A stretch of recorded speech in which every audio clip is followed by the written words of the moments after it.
Question समझ गया बेटा क्या है? A person start from certain point and move along east by 10 meter and then he turns to 37 degree from east to north and move 8 meter. Find his displacement. यहाँ पे एक data given लिख देता हूं मैं। गिवन है tan 37 is equals to 3/4 and sin 37 is 3/5. sin 37 3/5, cos 37 इसके कारण कितना हो जाएगा 4/5 हो जाएगा। ठीक है, ये जब बेसिक ट्रिग्नोमेट्री पढ़ा रहा था मैं तब उस टाइम पे बताया था, याद है कि नहीं? जब बेसिक ट्रिग्नोमेट्री पढ़ रहे थे हम लोग उस टाइम पे मैंने बताया था कि बेटा आपको इस तरह से लिखना है, तो इसको ऐसे याद रख लेना है। ठीक है, so now person start from certain point. अब इसको कैसे सॉल्व करें हम लोग? तो सबसे पहले देखो क्वेश्चन का आप डायग्राम बनाओ। मैं क्यों बोलता हूँ कि आप लोग बुक की रीडिंग करो। जब आप बुक की रीडिंग करते हो तो उससे आपको क्वेश्चन को इमेजिन करने में मदद मिलती है कि कैसे हम लोग क्वेश्चन को इमेजिन करें, क्वेश्चन का डायग्राम हम लोग कैसे इमेजिन कर लें, क्वेश्चन का डायग्राम कैसे बने। ठीक है, और एक बार अगर हमने क्वेश्चन का डायग्राम बना लिया तो हमारे लिए क्वेश्चन आधा सॉल्व हो गया, ये समझ लो। आधा क्वेश्चन वहीं सॉल्व हो जाता है, क्वेश्चन का डायग्राम बन गया मतलब आधा क्वेश्चन सॉल्व हो गया। फाउंडेशन 3 वाले भी हैं क्या तुम में से? कितने बच्चे फाउंडेशन 3 वाले हैं? सर मैं हूँ। हैंड रेज करना फाउंडेशन 3 वाले, इसमें हैंड रेज करो।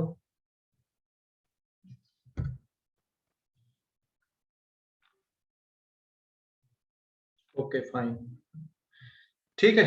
तो इसलिए मैं बोलता हूँ कि आप लोग टेक्स्ट बुक की रीडिंग करो, आप लोग एनसीईआरटी को रीड करो 4 बार 5 बार, नहीं भी समझ में आ रहा तो पढ़ते जाओ अभी, है ना? हर दिन पढ़ो यार, चैप्टर हर दिन रीड करते जाओ। ओके, सो पहले तो हम अगर इसका फ्रेम बनाए, क्योंकि हमको फ्रेम बनाना पड़ेगा। फ्रेम बनाने का मतलब हमने ऐसा बना लिया, ये ईस्ट का डायरेक्शन हो गया और ये कौन सा डायरेक्शन हो गया? यहाँ पे नॉर्थ, इधर पे आ जाएगा साउथ और इधर पे क्या हो गया? वेस्ट। बराबर बेटा, कोई डाउट इस पे? हेलो? No sir. ओके, अब स्टार्टिंग फ्रॉम सर्टेन पॉइंट, तो जिस पॉइंट से स्टार्ट हो रहा है उसको ले लो, मार्क कर दो यहाँ पे कि भाई ये स्टार्टिंग पॉइंट है। वो यहां से वो पर्सन पहले कितने मीटर चल रहा है? यहाँ से 10 मीटर चल रहा है। किधर पे चल रहा है बेटा? 10 मीटर ईस्ट की तरफ 10 मीटर चल रहा है। ये 10 मीटर आपने बना दिया यहाँ से। दिस इज इक्वल्स टू, मान लो ये कौन सा वेक्टर हो गया? ए हो गया, एंड ओ से लेकर पी तक आ गए आप, है ना? अब इसके बाद अगला डिस्प्लेसमेंट कैसा उसका? कितने मीटर का है? आगे का डिस्प्लेसमेंट कितने मीटर का है? 8 मीटर। 8 मीटर किधर पे है? 37 degree from east to north. तो ईस्ट से नॉर्थ की तरफ मुड़ना है, लेकिन यहां से देख, अगर यहां से ऐसा मुड़ोगे तो ये कितने डिग्री हो जाएगा? ये पूरा 90। ये 90 डिग्री हो गया। तो यहां से आपको इतना पूरा नहीं मुड़ना है, यहां से सिर्फ 37 डिग्री आपको मुड़ना है। समझ गए कि नहीं? यहां से सिर्फ 37 डिग्री मुड़ना, और बी वेक्टर की वैल्यू कितनी आ गई यहाँ पर? What is the value of B vector here? It is 8 meter, और आप क्यू पर पहुंच गए। तो इसका डिस्प्लेसमेंट कहां से कहां तक है बताओ जरा अभी? इसका डिस्प्लेसमेंट कहां से कहां तक है? ओ से Q. Yes, very good. O से क्यू इज द डिस्प्लेसमेंट। ये आ गया इसका डिस्प्लेसमेंट। इस डिस्प्लेसमेंट को आर वेक्टर से मैं डिनोट कर देता हूँ। ये वैल्यू हमको निकालना है और ये एंगल हम निकाल लेंगे। ए और बी के बीच में कितने डिग्री का एंगल बन रहा है? यहाँ पे ए और बी के बीच में कितने डिग्री का एंगल बन रहा है? ए और बी के बीच में कितने डिग्री का एंगल बन रहा है? 37। Yes, it is of 37 degree. कौन सा फार्मूला लगाओगे? फार्मूला याद है ना? Yes sir. रिजल्टेंट का आर, मतलब R vector is resultant displacement. Resultant displacement, ठीक है? रिजल्टेंट डिस्प्लेसमेंट किसका सम है? Vector A plus vector B. And now what is the formula of magnitude? Magnitude will be given by under root a square plus b square plus 2ab cos theta। Value put कर दो। a की value कितनी है? 10. 10 square plus 8 square. 2 into 10 into 8 और angle cos Square. 37 degree. हाँ बोलो बेटा, कुछ बोल रहे हैं क्या? कुछ बोल रहे हो? कोई डाउट यहाँ पे? कोई doubt? No, sir. Okay, value put कर दो अभी। इसको और थोड़ा और सिंप्लीफाई कर देते हम लोग। इट इज 100 प्लस 64 2 इंटू यहाँ पे हो जाएगा ये 10 इंटू 8 और cos 37 कितना 4/5। तो 4/5 अगर लेता मैं तो यहाँ पे 5 बन जाए 5 और 5 2 जा कितना हो गया 10 बराबर है। तो ओवरऑल आंसर कितना आ गया डायरेक्ट यहीं पे बता दो 100 और ये कितना हो जाएगा 4 2 जा 8 8 8 जा 64 और 64 का डबल कितना हो गया 120। तो सभी को ऐड कर दें अपन तो कितना आएगा आंसर जरा बताना। 100 64 128 292 बराबर है। अरे समझ गए कि नहीं? Yes, sir. Yes, sir. Yes. 292 बराबर है। सो रूट 292 मीटर अगर आप इसको स्क्वायर रूट से बाहर निकालोगे तो लगभग ये वैल्यू कितनी आएगी? लगभग ये वैल्यू कितनी रहेगी? 15 का स्क्वायर होता है 220। 15 का स्क्वायर कितना होता है? 225। 16 का कितना होता है? 256 और 17 का कितना होता है? 289. तो 17 से ज्यादा आएगा ये, है ना? Yes, sir. तो आप इतना भी लिख के छोड़ सकते हो अगर आप पूरा निकाल सकते हो, क्योंकि आप लोगों ने 8-9 क्लास में इस तरह के रूट निकालना सीखे। वो लॉन्ग डिवीजन मेथड होती है ना? लॉन्ग डिवीजन मेथड होती है कि नहीं होती, याद है? अगर आपको याद लॉन्ग डिवीजन मेथड से अगर आपको याद है तो आप निकाल सकते हो लॉन्ग डिवीजन मेथड से भी। तो it is now root over 292 it is 17.1 is the answer. इसका आंसर आ जाएगा 17.1 मीटर। अब एंगल निकालना है तो एंगल का फार्मूला बताओ जरा। tan अल्फा का फार्मूला किसके बराबर होता है? tan alpha b sin theta upon a plus b cos theta बराबर है। वैल्यू पुट कर दो। b की वैल्यू कितनी हमारे पास? 8 और sin कितना? 37 divided by 10 plus 8 into cos 37. So 8 into 3/5 divided by 10 plus 8 into 4/5. तो ये ओवरऑल आ जाएगा 8 3 जा 24 और ये हो जाएगा 50 प्लस 32 82। ठीक है, तो ये आ गया इतना। मतलब आप इसको और थोड़ा और सिंप्लीफाई कर सकते हो यहाँ पे। This implies that alpha is equals to tan inverse of 24/82, है ना? और छोटा कर सकते हो। तो ये अल्फा की वैल्यू आ गई, मतलब इतने डिग्री का एंगल यहाँ पे बन रहा है इसका। समझ गया बेटा? हेलो, समझ गए? ओके, नोट करो इसको, फटाफट नोट कर लो, फटाफट नोट करो इसको। क्या वेस्ट और ईस्ट दोनों एक साइड प्रॉपर है ना? हाँ, हम लोग कॉपी पे कैसा बनाते हैं वेस्ट और ईस्ट? हम लोग कॉपी पे लेफ्ट साइड पे वेस्ट बनाते हैं और राइट साइड पे ईस्ट बनाते हैं। कॉपी पे कैसा बनाते हैं हम लोग?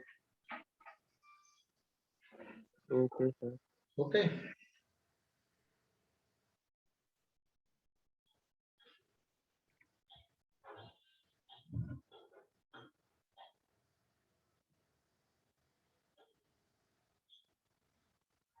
Sir done. ओके बेटा, जिसका रह गया तो अभी हैंड रेस कर लो लिखने के लिए, फिर आगे। अब यहाँ पे एक क्वेश्चन हम लोग इस तरह का लेते हैं बेटा। If vector a is equals to vector b plus c and magnitude of a is suppose कितना ले लूं मैं? 5 मीटर ले लिया मैंने, या 5 unit, same unit, and unit नहीं भी लिख रहा है तो सेम यूनिट है, same physical quantity, and it is 4 and magnitude of c is 3, then find angle between angle between first vector A and vector B के बीच में कितना एंगल है, vector A and vector C के बीच में कितना है, and vector B and vector C के बीच में कितने डिग्री का एंगल है। क्वेश्चन समझ गए कि नहीं। सिचुएशन कुछ इस तरह की दी है यहाँ पे, vector A is equal to vector B plus C, ऐसा कुछ दिया हुआ है। सिचुएशन समझ गए कि नहीं। अब आपको एंगल फाइंड आउट करना है। एक बात बताओ, यहाँ पे ए की वैल्यू 5, बी की 4 और सी की 3 है, मतलब ये तो ट्रायंगल बन रहा है, ये तो कोई डाउट है क्या कोई डाउट, ये ट्रायंगल बना है यहाँ पे, है ना ट्रायंगल एक। Yes sir. Yes, sir. Triangle rule में हम दो वेक्टर का सम कर रहे हैं, किसका सम किया आपने, बी और सी का, उसका रिजल्टेंट क्या आया है, ए आया है। अब एक बात बताओ, राइट ट्रायंगल जब भी बनता है तो ये हमको दिमाग लगाकर सोचना पड़ता है, समझ गए, दिमाग लगाकर सोचना पड़ता है। और अगर दिमाग लगा के नहीं सोचोगे तो फिर आपके पास फार्मूला ऐसा आएगा कि ए का मैग्नीट्यूड बी स्क्वायर प्लस सी स्क्वायर 2bc और क्या बनेगा यहाँ पे cos थीटा। अभी यहाँ पे थीटा किसके बीच का एंगल है वाला, ये थीटा किसके बीच का, BC के बीच का कि AB के बीच का कि AC के बीच का, किसका रिजल्टेंट देख रहे हो आप लोग यहाँ पे, ए का। रिजल्टेंट कौन सा vector, which vector is resultant here, एक वेक्टर ए। इज रिजल्टेंट, किसका सम कर रहे हो आप, BC का, वेक्टर बी एंड सी। सी का, हाँ वेरी गुड। तो ये जो थीटा है यहाँ पे, this is angle between B and C vector, ये बी और सी के बीच का एंगल है। फिर इसके बाद में और तरीका भी बताऊंगा यहाँ पे। तो अब हम लोग वैल्यू पुट करते हैं यहाँ पे, तो इट इज 5 स्क्वायर कर दे हम, तो बी स्क्वायर मतलब हो जाएगा 4 square plus 3 square plus 2, 4 into 3 into कितना हो गया ये cos थीटा। तो ये कितना आ गया बेटा यहाँ पे 25, and this value is also equals to 16 plus 9 plus 24 into cos theta, ये हो जाएगा 25 minus 25 equals to 24 cos theta, कितना हो गया 0 is equals to 24 cos theta. cos theta की वैल्यू 0/24, answer will be 0। So what is theta here, ये तभी होगा जब एंगल कितने डिग्री का बनेगा यहाँ पे, 90 डिग्री का। मतलब वेक्टर बी, ये वेक्टर बी हो गया और ये हो गया यहाँ पे वेक्टर सी, ऐसा। तो इन दोनों के बीच में 90 डिग्री का एंगल है, बराबर है। और जो रिजल्टेंट वेक्टर है वो ये है ए, समझ गए कि नहीं। Yes Yes, sir. sir. समझ गए। वैसे एक चीज देखने पे ये पता चल रहा है कि ये 5 है, ये 4 है, ये 3 है, मतलब ऑफ कोर्स यहाँ पे कितने डिग्री का एंगल वाला ट्रायंगल है, राइट ट्रायंगल बन रहा है, तभी ये डेटा ऐसा होता है। कहाँ पे राइट ट्रायंगल के डेटा क्या क्या रहते हैं, आप ध्यान देना। राइट ट्रायंगल के जो डेटा रहते हैं ना, 5, 4 और 3, फिर है 13, 12 और 5, ठीक है, 13, 12 और 5, 10, 8 और 6। अगर ये साइड है, ये पेयर आपको दिख रहा है, इसका मतलब कौन सा ट्रायंगल बन रहा है यहाँ पे, राइट एंगल ट्रायंगल। Right हाँ, angle. ये राइट एंगल ट्रायंगल बन रहा है। ये ऐसे ध्यान रखो, मतलब 5 क्या है, वहां पे हाइपोटेन्यूस है और बाकी की दो साइड्स हैं। मतलब अगर हम पहला वाला ले लें तो ये 5 होगा, ये 4 होगा, ये 3 हो जाएगा।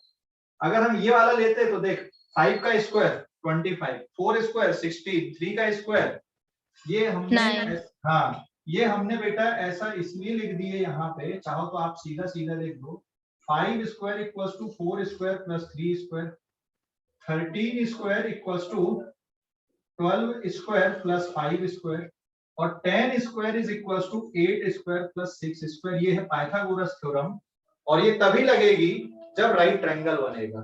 तो जरूरी नहीं है कि आप हर बार कैलकुलेट करके देखो यार, आपको ये बेसिक पता है ना, तो आप अपने दिमाग में भी कुछ कैलकुलेशन कर सकते हैं। जरूरी नहीं कि हर बार ये पेन चलाना, लेबर वर्क करना, ऐसा नहीं, जरूरी नहीं, दिमाग लगाओ, ठीक है ना। फिजिक्स दिमाग का काम है, ज्यादा कैलकुलेशन का काम नहीं है, ज्यादा दिमाग का काम होता है। कैलकुलेशन भी होता है, ऑफ कोर्स होता है, बट ज्यादा दिमाग भी लगाओ।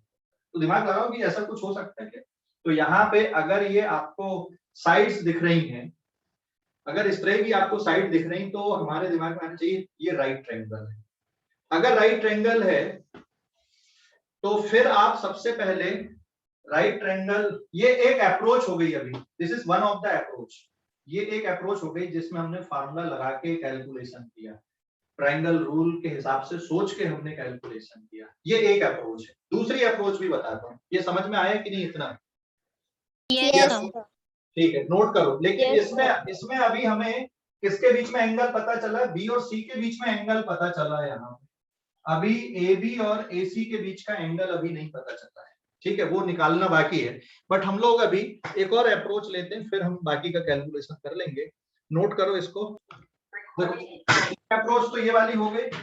एक अप्रोच ये कहेगी यहाँ पे कि भैया ऐसा मत करो, यहाँ पे डायरेक्ट देखने पे क्या पता चल रहा है, क्योंकि मैग्नीट्यूड के हिसाब से भी हम लोग डायरेक्ट सोच सकते थे। एक अप्रोच इस तरह से भी हम लोग इसको सॉल्व कर सकते थे कि भाई ये 5 4 3 दिख रहा है और ये मतलब डेफिनेटली यहाँ पे कौन सा ट्रायंगल होना चाहिए, since a square equals to b square plus c square, क्योंकि ये 5 square plus 4 square plus 3 square, so therefore abc is a Right angle triangle.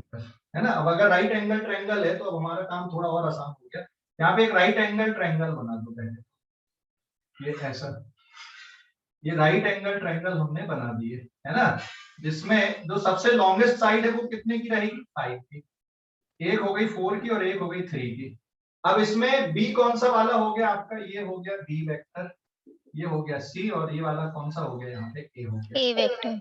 अब वेक्टर बनाना है। अभी देखो यहाँ पे b plus c is a vector, b plus c is a vector, b plus c। अब vector के हिसाब से चलना पड़ेगा आपको, तो ये b वेक्टर हो गया, ये हो गया c वेक्टर, और जो रिजल्टेंट वेक्टर है वो a वेक्टर है, मतलब ऐसा बनाना पड़ेगा।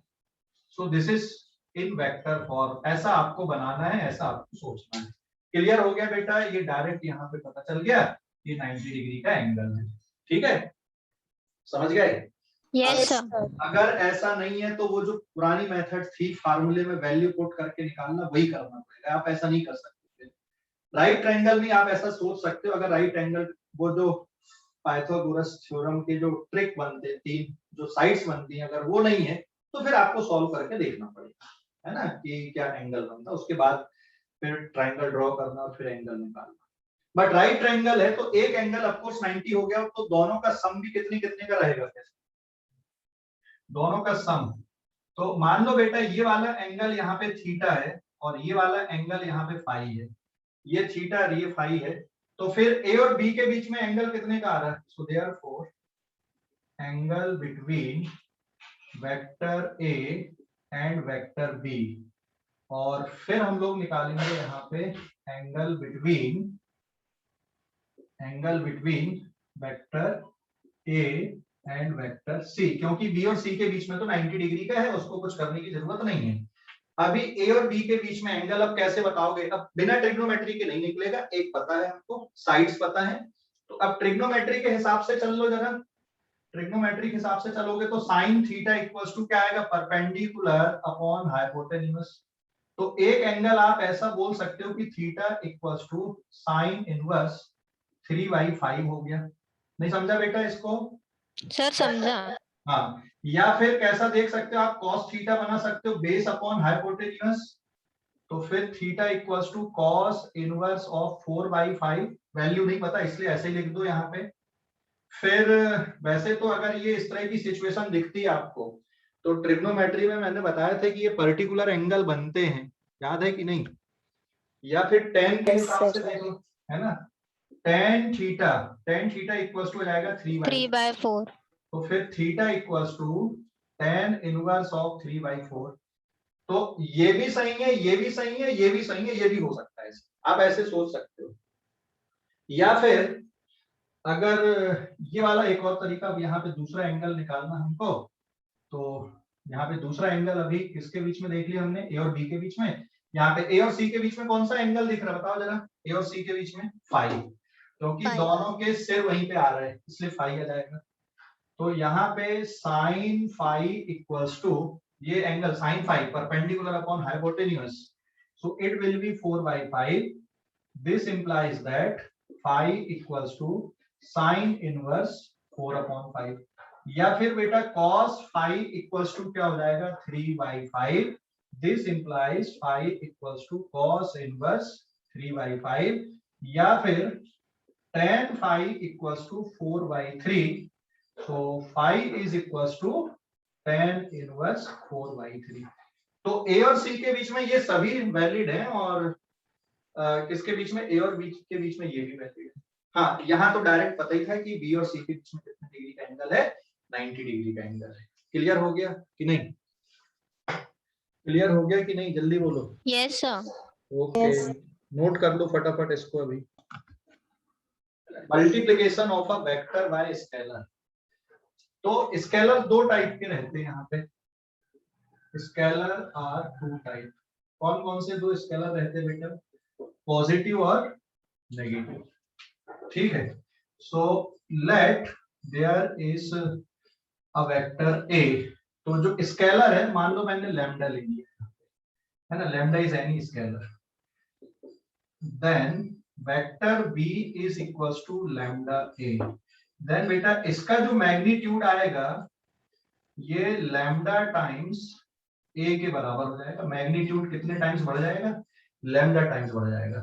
एंड डायरेक्शन ऑफ बी किधर आएगा? Direction of B is along A. A vector के डायरेक्शन में इसका डायरेक्शन आएगा. मैं फिर न्यूमेरिकल डेटा लेके बताऊंगा, क्लियरिटी आएगी, है ना. ये कॉन्सेप्चुअल है. अभी यहाँ पे अगर लैम्डा नेगेटिव है, तो फिर let a vector then vector b is equals to lambda times a. क्योंकि लैम्डा यहाँ पे नेगेटिव है, ये पॉजिटिव था, यहाँ पे लैम्डा नेगेटिव है, तो क्या होगा बताओ जरा? वेक्टर का मैग्नीट्यूड पे कोई फर्क पड़ रहा है क्या? जितना यहाँ पर था उतना ही यहाँ पे आ रहा है. मॉड आपने ले लिया, तो मैग्नीट्यूड कितने टाइम्स बढ़ गया? लैम्डा टाइम्स बढ़ गया. एंड डायरेक्शन कैसा हो जाएगा? Direction of B is opposite to A vector. यहाँ पे अगर पॉजिटिव नंबर से आप मल्टीप्लाई करते हो, स्केलर मतलब नंबर है. यहाँ स्केलर मतलब क्या है? नंबर. स्केलर मतलब नंबर. तो पॉजिटिव नंबर से मल्टीप्लाई करते हो तो मैग्नीट्यूड उतने टाइम बढ़ जाता है. नेगेटिव नंबर से मल्टीप्लाई करते हो तो उतने टाइम बढ़ता है. लेकिन डायरेक्शन अगर पॉजिटिव नंबर से मल्टीप्लाई करते हो तो डायरेक्शन वही रहता है नया वेक्टर का, और नेगेटिव नंबर से मल्टीप्लाई करते हो तो डायरेक्शन क्या होता है? उसका उलट जाता है, अपोजिट हो जाता है. समझ गए? समझ गए कि नहीं? Yes, sir. ओके, नोट करो इसको, फटाफट नोट कर लो जरा, जल्दी से फटाफट नोट कर लो बेटा.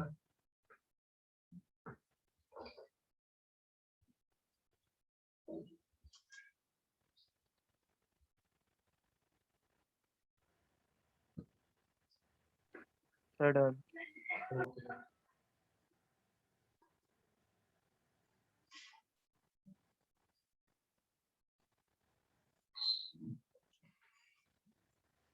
डन हो गया सभी का?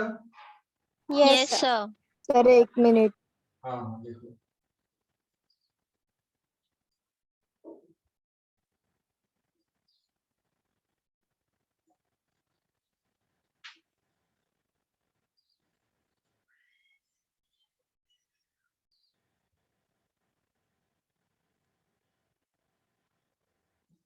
हो गया?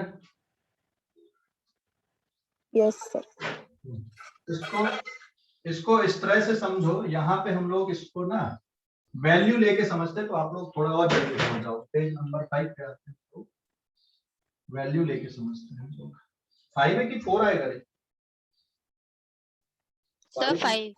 हाँ ओके, हम लोग वैल्यू लेके समझते हैं. If vector A is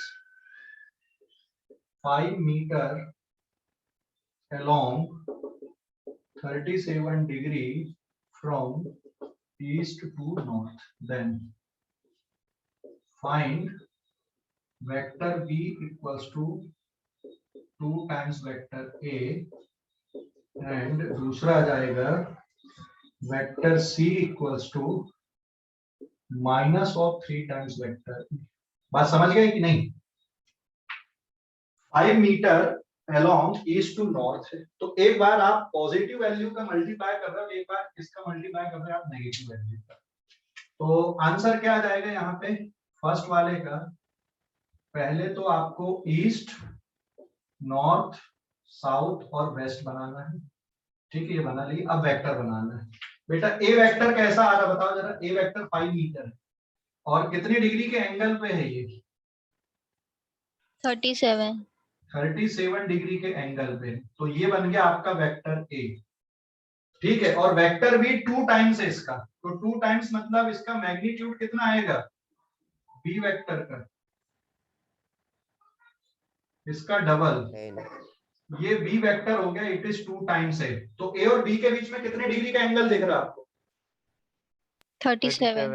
भाई ए और बी के बीच में, ए और बी के 0 बीच में डिग्री। 0 डिग्री। 0 degree, 0 37 degree. नहीं है। बी वेक्टर किसके बराबर आ रहा है यहाँ पे? B vector is 2 times A vector, 2 into 5 metre.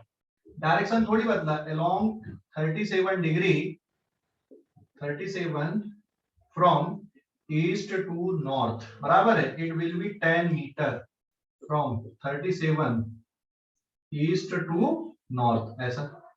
तो ए और बी के बीच में एंगल कितने डिग्री का यहाँ पे? Theta equals to 0 degree between vector A and vector B. अब दूसरा वाला देखते हैं हम लोग।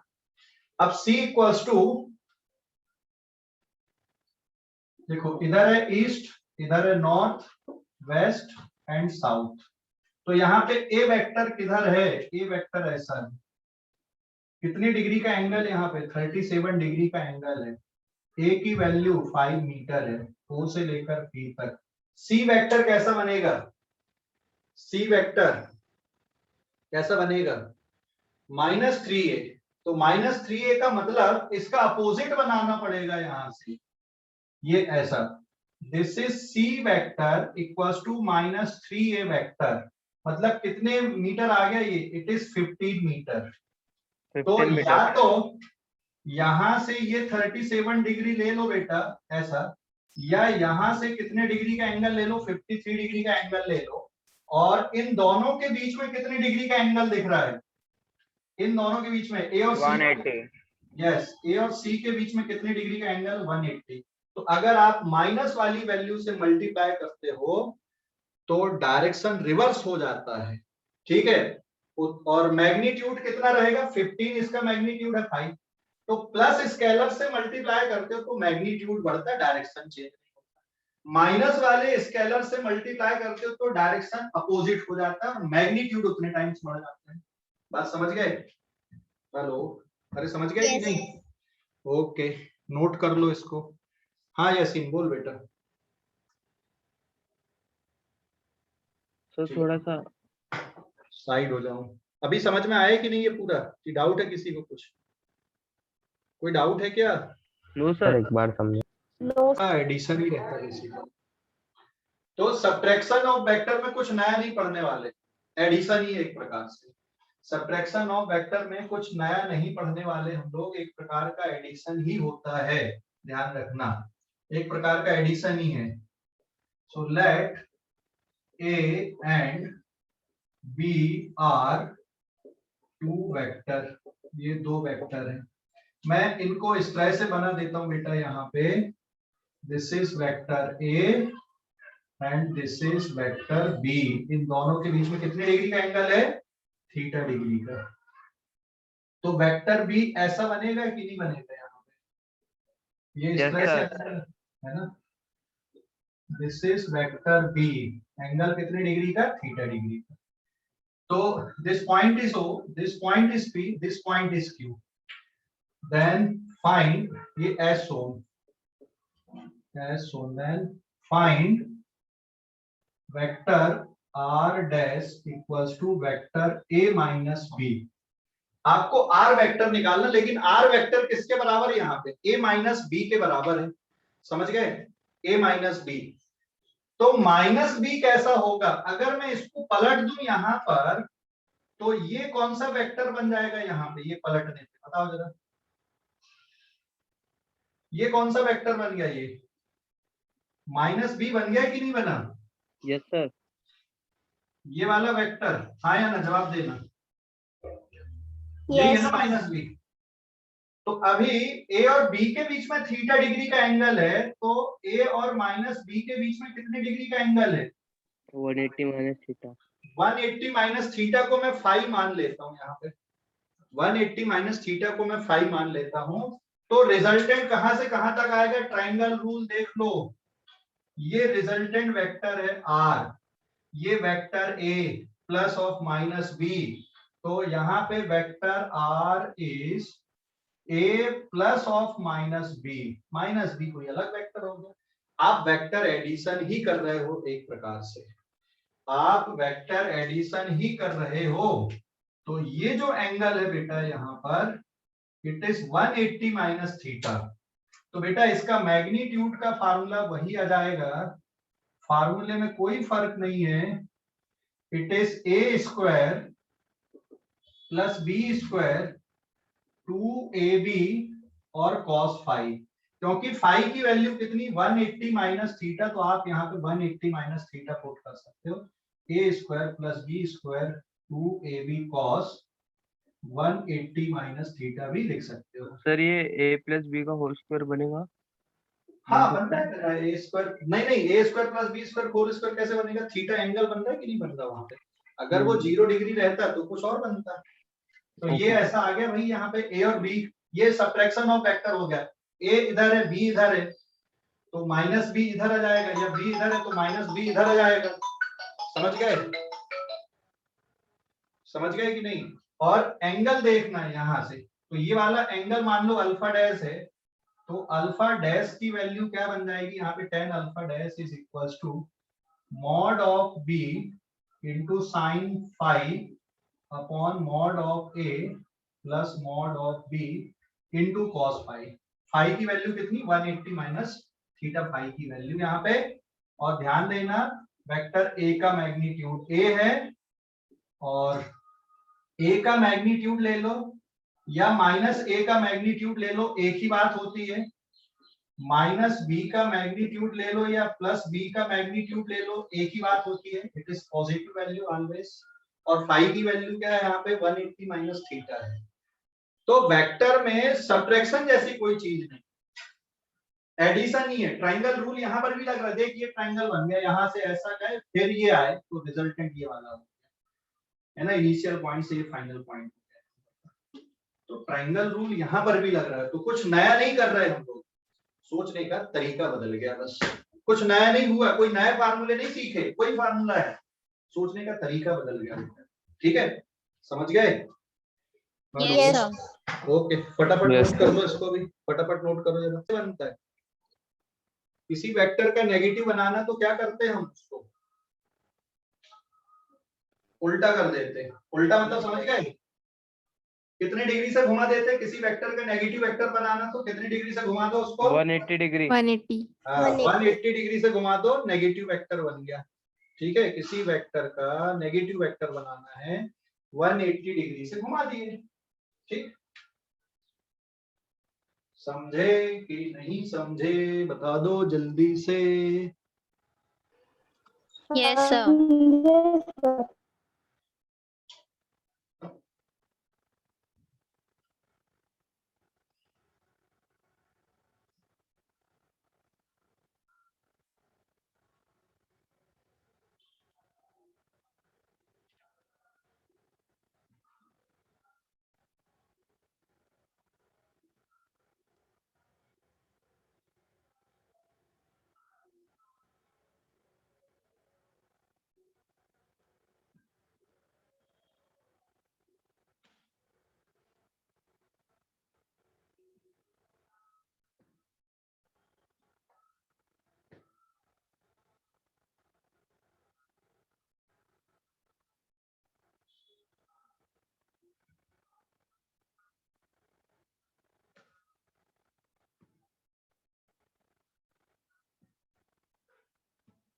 Sir, done.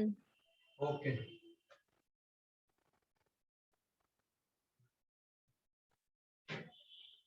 हो गया ना? मिटा दूं इसको? Yes, sir.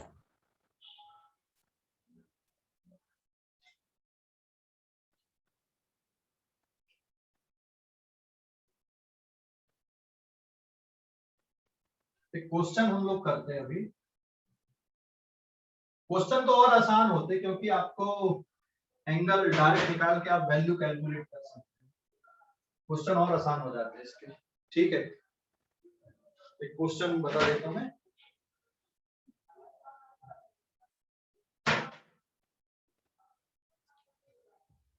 देखो क्वेश्चन ये है यहाँ पे,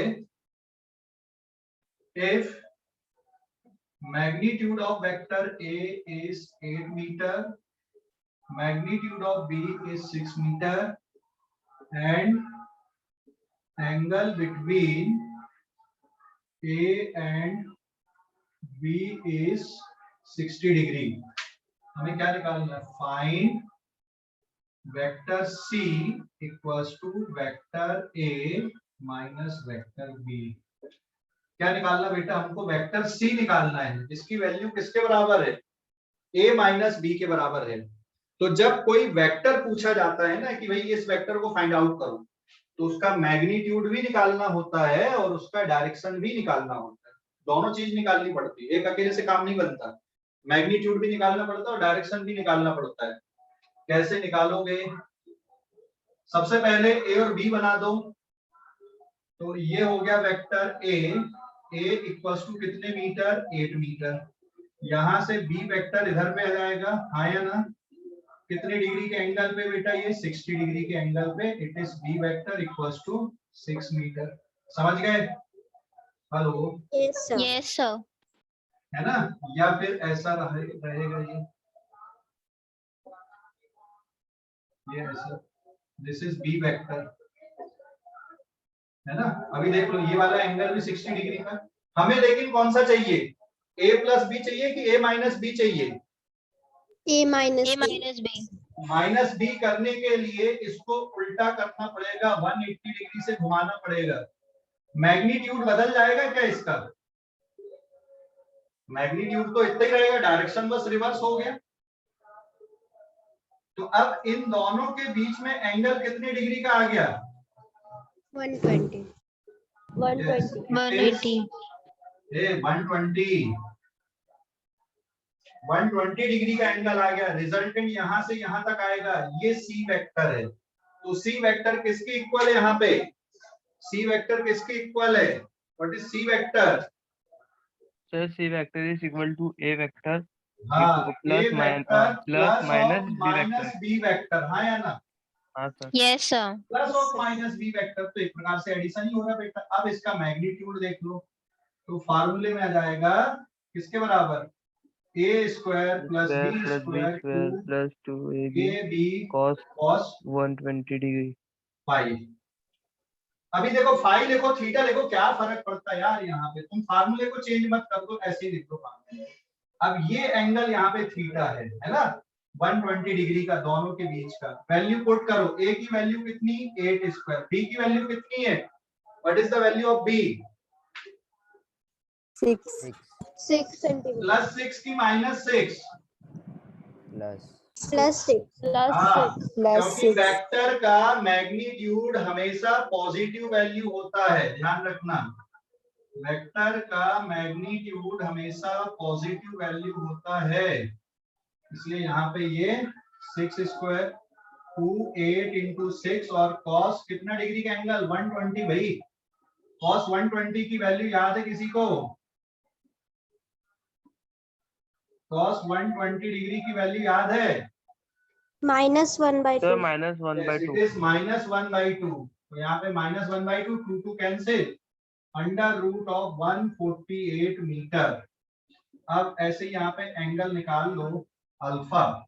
ये वाला एंगल आ गया अल्फा, है ना यहाँ पे? तो अल्फा का √32। Formula b sin theta a plus b cos theta. Value b की वैल्यू कितनी? 6 sin 120 60 नहीं 120। हाँ बोल बेटा।